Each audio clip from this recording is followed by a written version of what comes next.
Meron po person of interest na iniimbestigahan ng mga pulis sa Baguio sa pagkakapatay sa 18 anyos na babaeng natagpuang hubot-hubad at tadtad ng saksak sa inuupahan niyang bahay.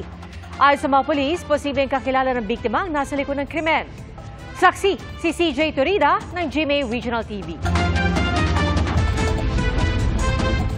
Hubot-hubad, tadtad ng saksak at wala ng buhay. Sa kanyang kalunos-lunos na kalagayan, natagpuan ng kanyang kaibigan ang 18 anyos na babae sa loob ng kanyang inuupahang bahay sa San Carlos Heights, Baguio City.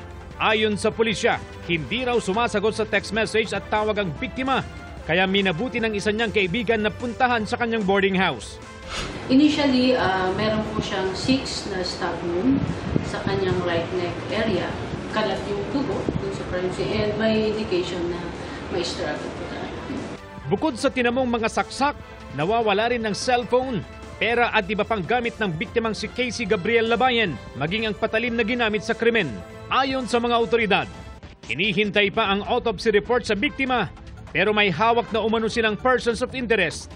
Posible rin daw nakakilala ng biktima ang suspect base sa mga social media messages na kanilang nakalap. Meron na po tayong na-identify na persons of interest.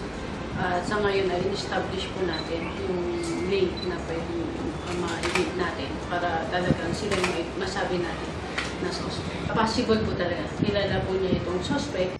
Wala pang tiyak na motibo sa krimen pero hindi isinasantabi ng pulisya ang rape at pagnanakaw, maging ang anggulong may kaugnayan sa trabaho o personal na buhay ng biktima. Nakikipag-ugnay na rin daw ang pulisya sa barangay para mapag-aralan ang kuha ng mga CCTV noong mga oras na nangyari ang krimen. Malaking tulong sana yung mga CCTV.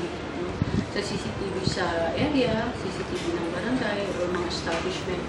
Sinisikap ng GMA Regional TV na makuha ang pahayag ng mga kaanak ng biktima.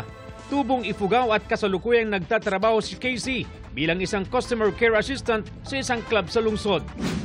Sa kaso naman ng babaeng natagpuang patay sa Cebu, sumailalim na sa autopsy ang bangkay ni May Fatima. Pero sa mga susunod na araw pa malalaman ang resulta. Inaalam ng pulisya kung ano ang ikinamatay ng biktima at kung ginahasa siya bago pinatay. Ikinasa na rin ang region-wide manhunt operation laban sa suspect. Nagkipag-ugnay na rin ang pulisya sa kanilang counterpart sa Misamis Oriental para iberipika ang impormasyong may standing warrant ang suspect dahil naman sa pagpatay umano sa sarili niyang ama noong June 2023. Kasabay ng pagluluksa, katarungan ang sigaw ng mga naulila ni May Fatima. May panawagan din sila sa suspect. Punta nagbuhat sa mga anak nga, nag-agustisya ang anak sa iya nibuhat. Parang ito yung pasando ito yan. Tingin sakit mo isa. Girikanan yung ginanak ng anak yun.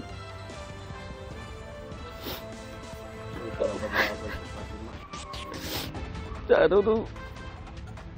Paano magikan buwi pa na pag-uli patay nating paitang yun. Para sa GMA Integrated News, ako si CJ Torida ng GMA Regional TV, ang inyong saksi.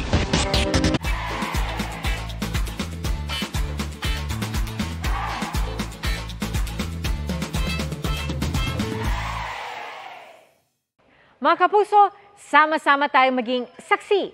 Mag-subscribe sa GMA Integrated News sa YouTube at para sa mga kapuso abroad, samahan niyo kami sa GMA Pinoy TV at sa www.gmanews.tv.